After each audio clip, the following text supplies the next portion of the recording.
오늘 하나님의 말씀은 요한복음 12장 12절에서 19절까지 말씀입니다. 그 이튿날에는 명절에 온 큰 무리가 예수께서 예루살렘으로 오신다는 것을 듣고 종려나무 가지를 가지고 맞으러 나가 외치되 호산나 찬송하리로다. 주의 이름으로 오시느니 곧 이스라엘의 왕이시여 하더라. 예수는 한 어린 나귀를 보고 타시니 이는 기록된 바 시온에 따라 두려워하지 말라. 보라 너의 왕이 나귀 새끼를 타고 오신다 함과 같더라. 제자들은 처음에 이 일을 깨닫지 못하였다가 예수께서 영광을 얻으신 후에야 이것이 예수께 대하여 기록된 것임과 사람들이 예수께 이같이 한 것임이 생각났더라. 나사로를 무덤에서 불러내어 죽은 자 가운데 살리실 때 함께 있던 무리가 증언한지라. 이에 무리가 예수를 맞음은 이 표적 행하심을 들었음이로라. 바리새인들이 서로 말하되 볼지어다 너희 하는 일이 쓸데없다. 보라 온 세상이 그를 따르는다 하니라. 아멘. 오늘도 주의 말씀을 듣기 위하여 주님 앞에 나오신 우리 모든 성도님들에게 또 하나님의 은혜가 함께 하시기를 주의 이름으로 축복합니다. 오늘은 종려주일입니다.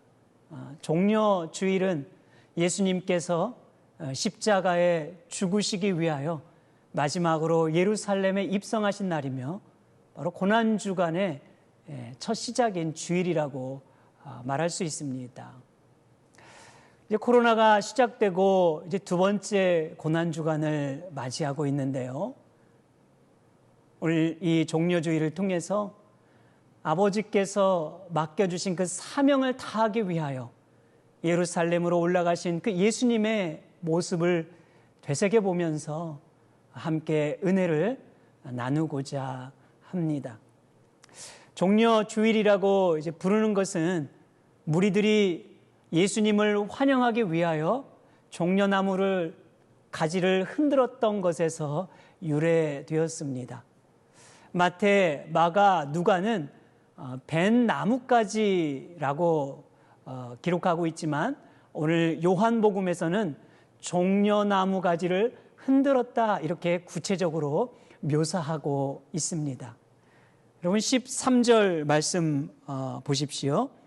종려나무 가지를 가지고 맞으러 나가 외치되 호산나 찬송하리로다.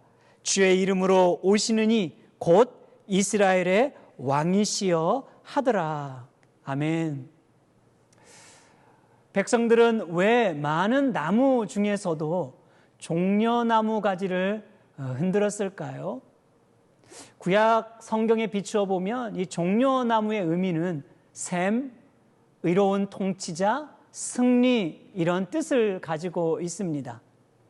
또한 이 종려나무는 베이고 남은 구루터기에 이 불에 태워져도 구루터기가 불에 태워져도 다시 싹이 나고 자라는 이런 독특한 특징 때문에 부활 혹은 승리를 상징하기도 했습니다.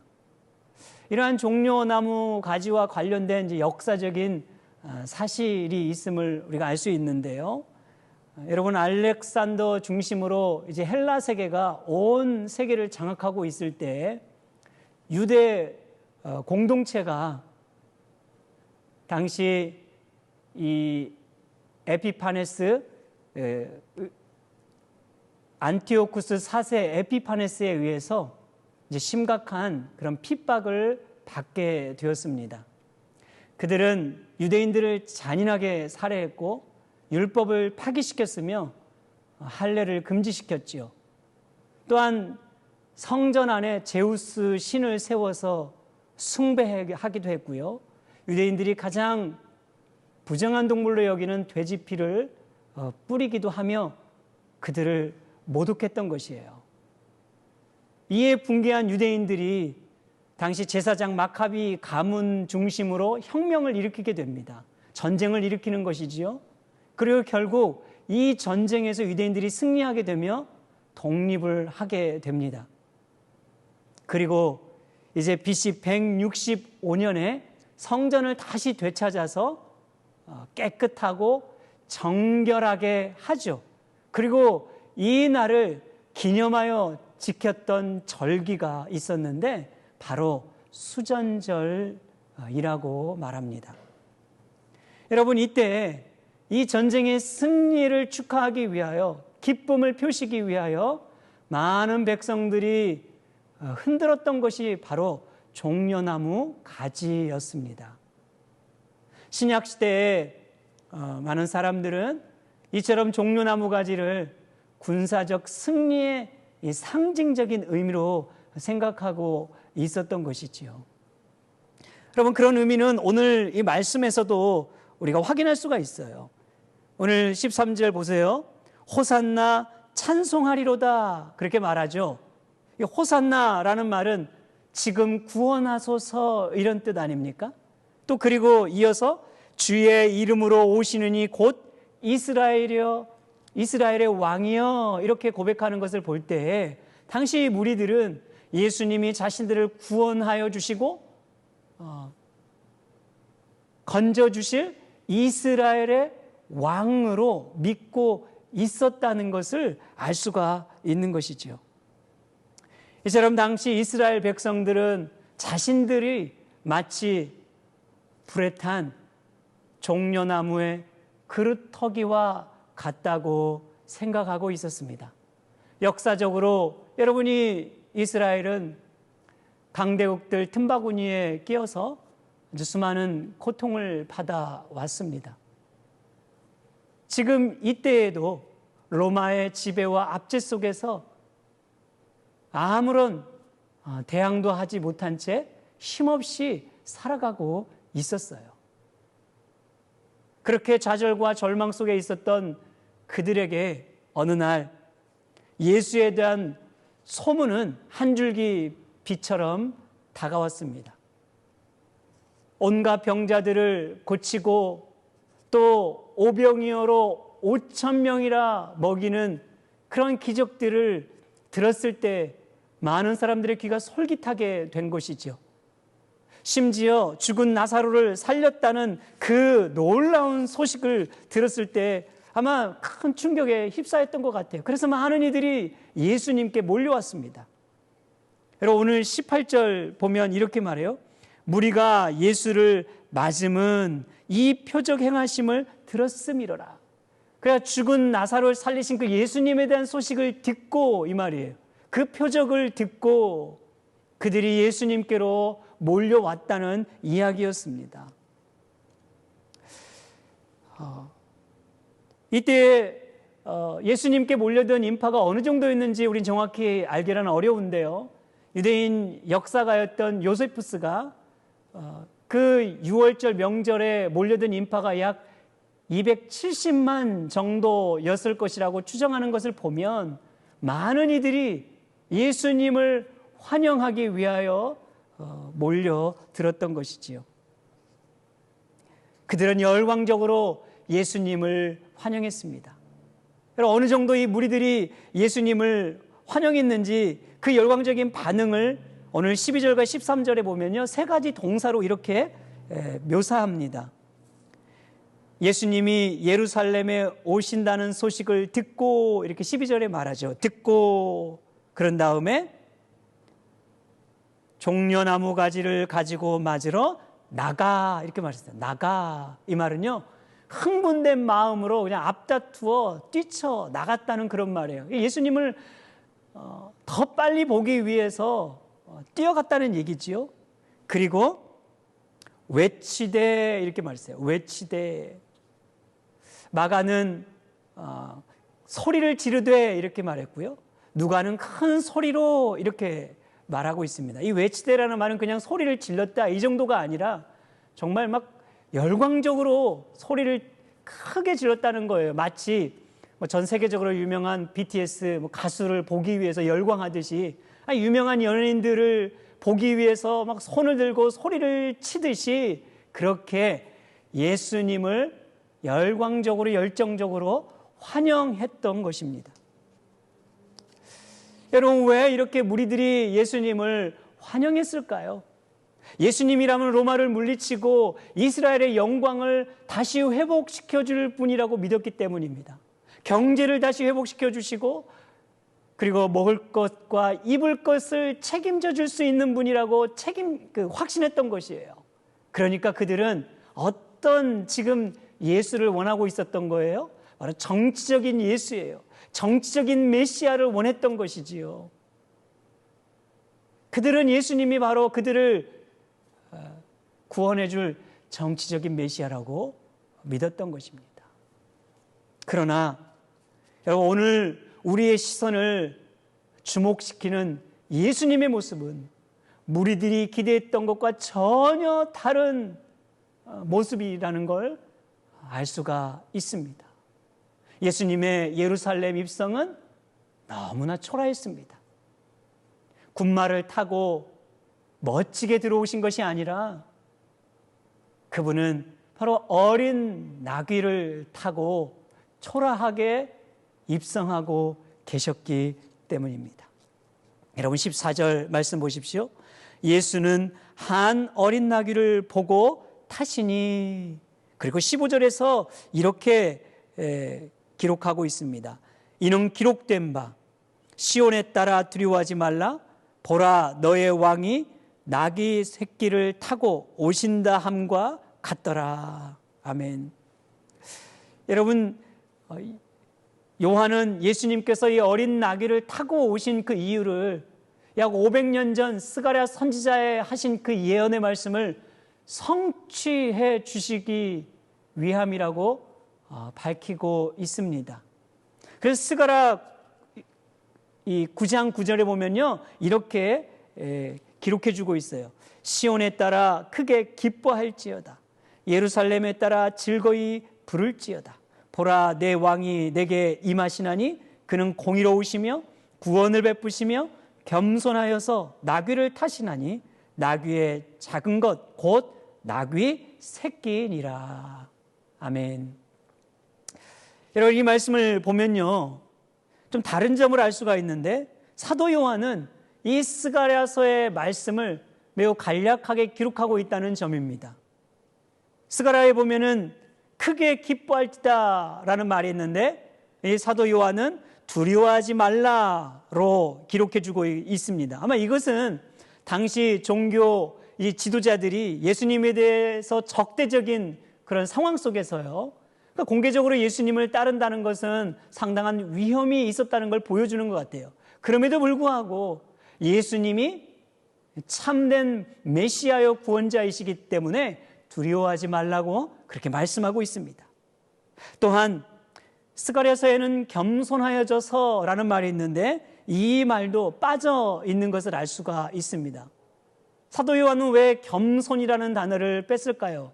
자, 사도 요한은, 그러니까 요한복음의 이 목적은요, 예수님의 겸손에 있는 것이 아니라 바로 예수님의 영광에 있기 때문에 그렇습니다. 주님의 겸손보다 성육신의 영광, 그리고 십자가의 영광에 더 초점을 두고 강조하고 있기 때문이에요. 우리는 이런 사실을 이어지는 말씀에서 확인할 수가 있습니다. 여러분, 16절에 보면 제자들이 처음에 이 일을 깨닫지 못하다가 예수께서 영광을 얻으신 후에야 알게 되었다 이렇게 말해요. 영광을 얻으신 이후에야. 그러니까 지금 제자들은 여전히 예수님이 왜 이 길을 가는지 알지 못하고 있는 거죠. 그러다 예수님이 고난을 당하시고 십자가에 죽으시고 부활하신 이후에야 비로소 그들이 따랐던 스승 예수가 누구인지를 온전히 깨달았다고 말해주고 있는 것이에요.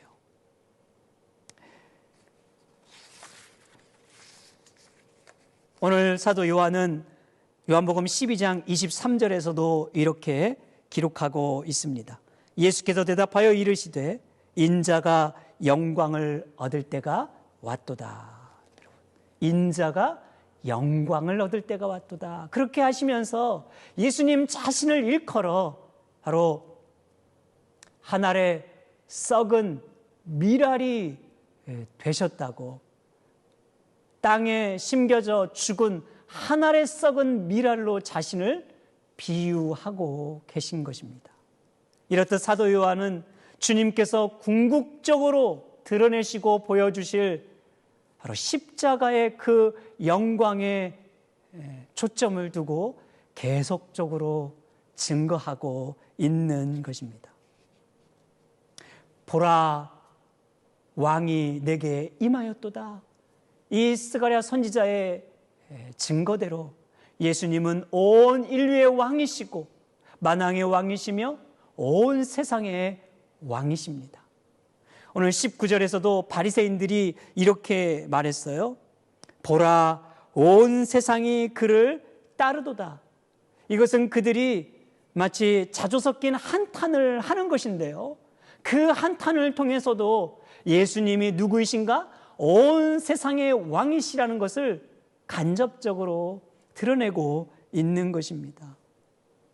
이처럼 왕 되신 주님께서 왕에 걸맞는 모습이 아니라 어린 나귀를 타고 볼품없는 모습으로 예루살렘에 여러분 입성하신 이유가 무엇입니까? 구약 성경의 예언을 성취하시기 위함이었습니다. 주님은 하나님 아버지의 뜻에 순종하셨습니다. 십자가에 죽어주심으로 우리가 짊어져야 할 죄의 멍에를 대신 짊어지셨습니다. 우리가 받아야 할 율법의 저주를 대신 다 받으셨습니다. 그리고 십자가에 달려 물과 피를 다 쏟아주시고 대속의 은혜를 베풀어 주신 것입니다.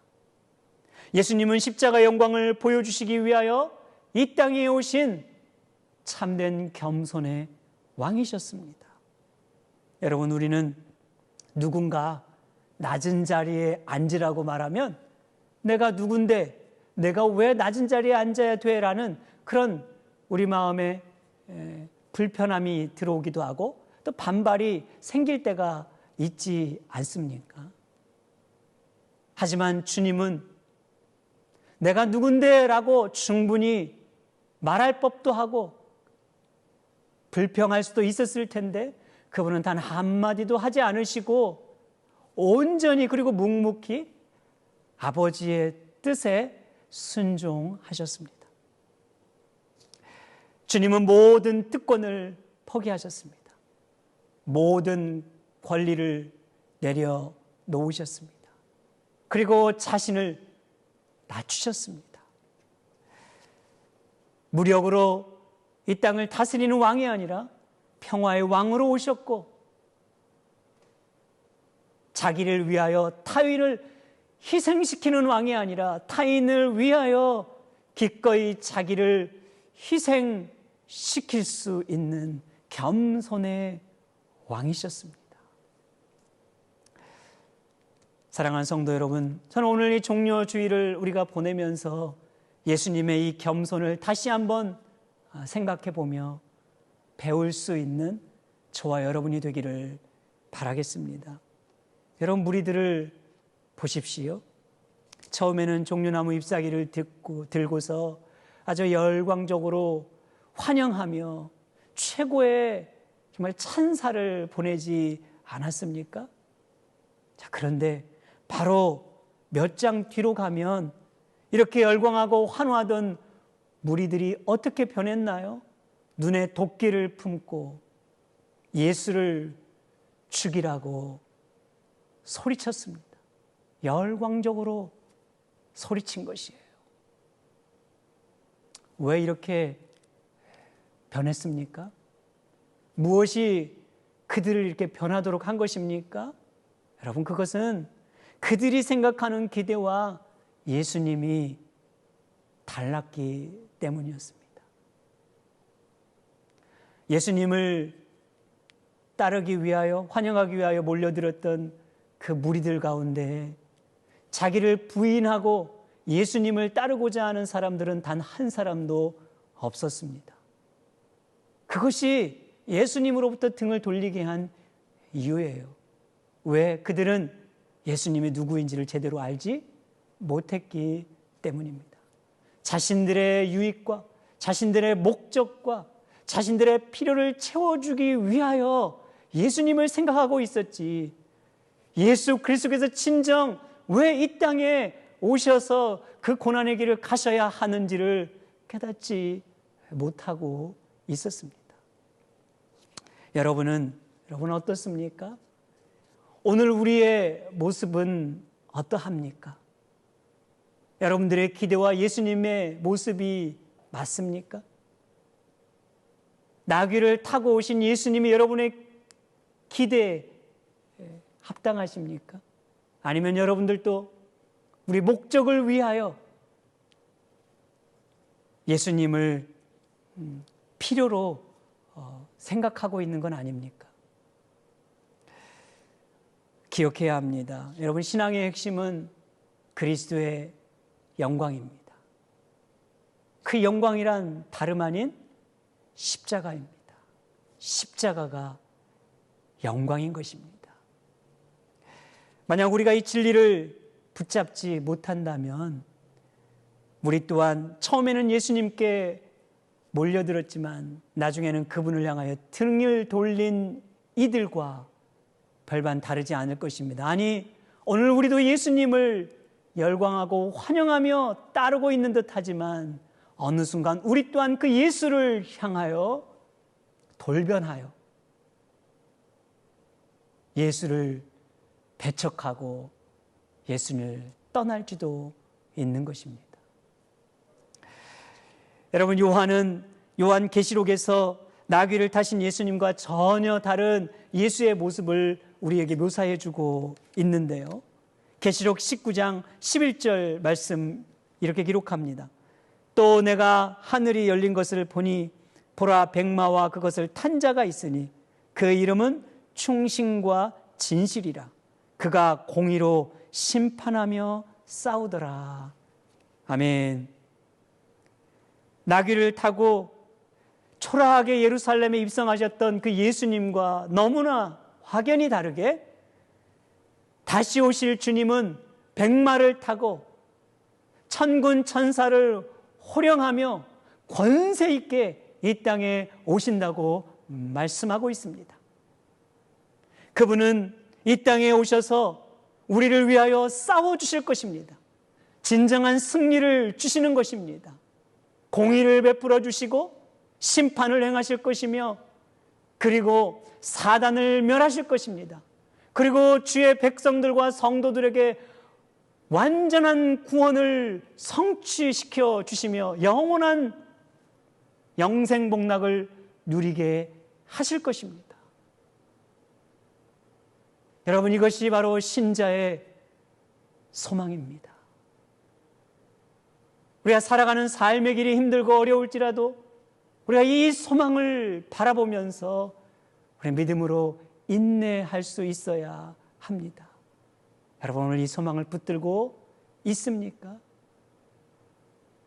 그러나 백마 탄 그 예수 그리스도의 오심을 맞이할 수 있기 위해서 우리는 나귀를 타고 초라하게 입성하신 그 예수 그리스도, 그분이 누구이신지를 분명히 알고 믿을 수 있어야 하는 것입니다. 이제 한 주간 고난주간을 우리는 맞이하게 됩니다. 사랑하는 여러분, 이 고난주간을 보내면서 우리 자신을 더 겸손히 낮출 수 있는 시간이 되기를 원합니다. 그리고 예수님의 겸손과 그분의 낮아짐과 이 땅에 오심을 우리가 묵상할 수 있기를 원합니다. 예수님이 우리에게 보여주셨던 그 삶의 모습을 우리가 진지하게 돌이켜보고 생각해보면서 그분을 닮아가고 그분을 닮음으로 인하여 그리스도의 영광과 십자가의 영광을 드러낼 수 있는 한 주간이 되시기를 주님의 이름으로 축복합니다. 기도하겠습니다. 하나님 아버지, 이제 한 주간 고난 주간을 저희들이 맞이합니다. 이 코로나 시기에 맞이하는 이 두 번째 고난 주간을 보내면서 예수님의 겸손을 더 묵상하게 해주시고 예수님의 고난과 십자가를 더 생각하는 이 시기가 되게 하여 주시옵소서. 그래서 우리 또한 다 그분을 본받고 그분을 중심을 다하여 따라감으로 십자가의 영광을 드러내는 믿음의 사람이 되게 하여 주시옵소서. 예수님의 이름으로 기도하옵나이다.